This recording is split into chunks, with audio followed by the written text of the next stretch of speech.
Now you talk about terror. I've been terrorized all my day. All my day.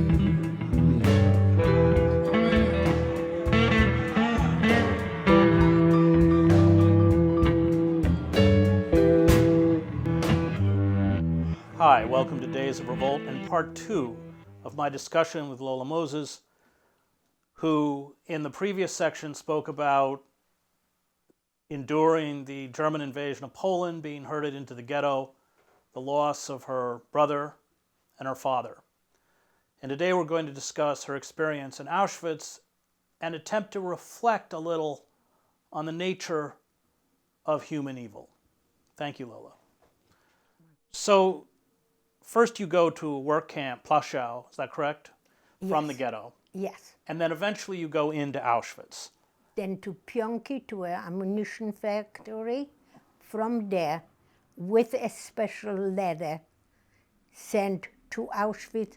And I don't know exactly. I thought there were 4,500 people. Supposedly there were 2,000. So I Right. don't know. And you were with your mother. With my mother. And at this point, you're how old? At this point, 12. 12. 12. And were you aware 13, of what had happened to your 13. father and brother or not? I did not want to know. I I see. was aware, but I did not want to know. We did not talk about it. I did not. You and I both saw the movie Son of Saul, the Hungarian film, about the Sonderkommandos. These Right. are the Jews in the camp who operated the crematoriums, met the transports, herded people towards the crematoriums, or if they were lucky enough, to places of work. And you spoke about getting off that train, and one of the first people you meet is a Sonderkommando. Yeah. Well, yes, there was the son, but there were the Germans. The first thing we see the Germans standing lined up, one next to the other, and with dogs. And then the Sonderkommando comes in and they help people off the trains. And How long had you been on the train?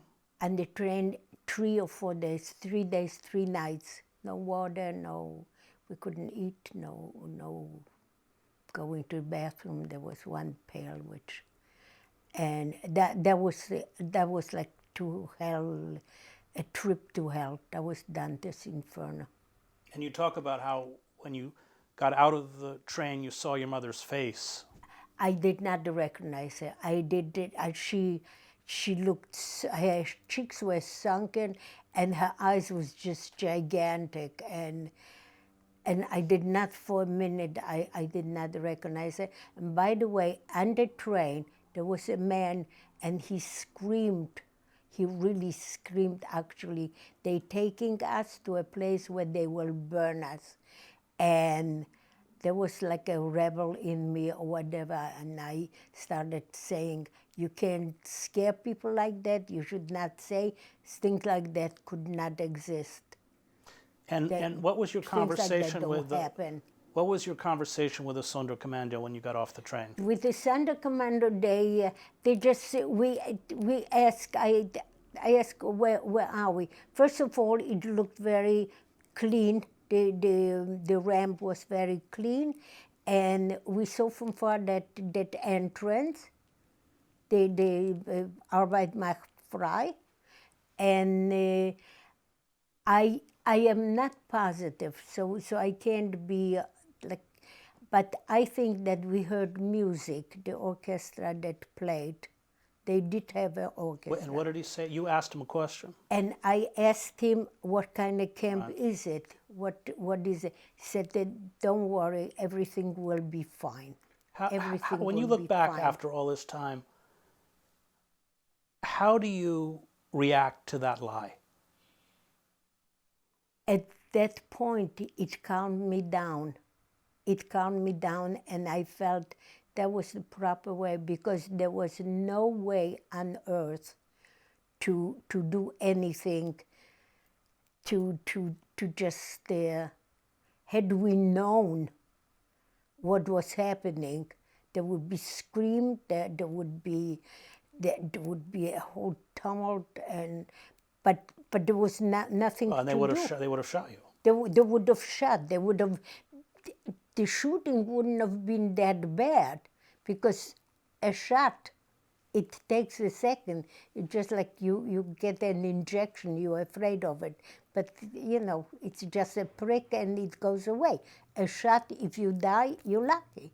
But being beaten or being devoured by dogs, that's scary.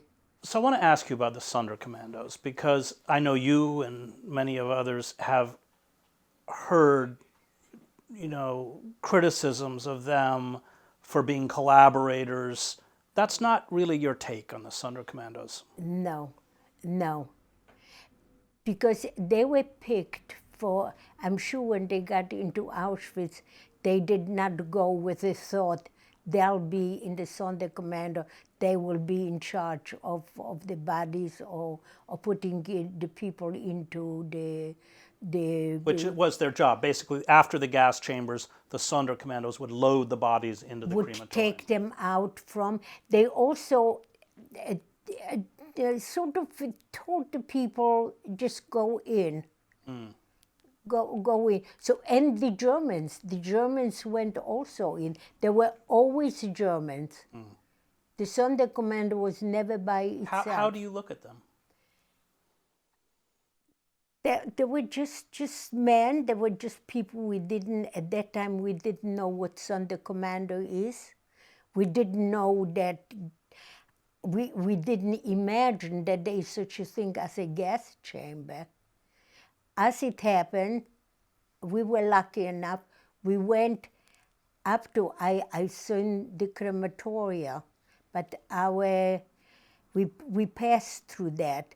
We passed through to the Lausung, which was being sprayed with DDT, and we were shaved, my hair was shaved, whoever had underarm hair, pubic hair, I didn't yet at that time.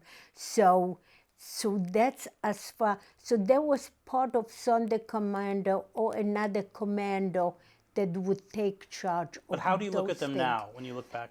Right now, I find them tragic figures, just tragic, because they were killed after Usually after 3 months, right? Every few months, yes. Later on, we were taught every few months they would be killed and replaced. They did not want, the Germans did not want to witnesses, and but they just obeyed orders. It was an order. They did not kill anybody. They kept everything in order. And yet they did help administer the killing. It depends how you look at it. They were not the ones that threw in the pellets, the Cyclone B. They were not the ones that looked from the roof through the hole. These were the Germans that looked in. They did not. So they had nothing to do with actually killing. Their job was to herd it's like a what do you call someone that has sheep? Or a sheep herder. A sheep herder. A sheep. I don't like the word that we went as sheep. We did not go like sheep. We just were resigned, and we actually did not know where we're going.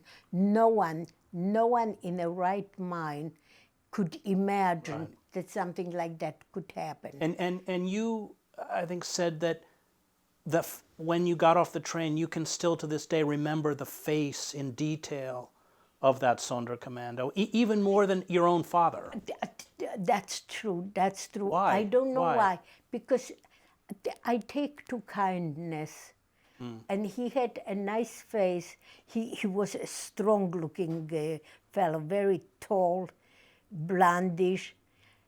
Frankly, I'm not sure if he was Jewish or not. He did not look Jewish. was blonde, and of course he wore a cap, that striped cap, and wore the pashaki, the striped pajamas, the striped suits. But there was like a kindness in his smile. He smiled at me and he said, "Don't worry, kid, like everything will be okay."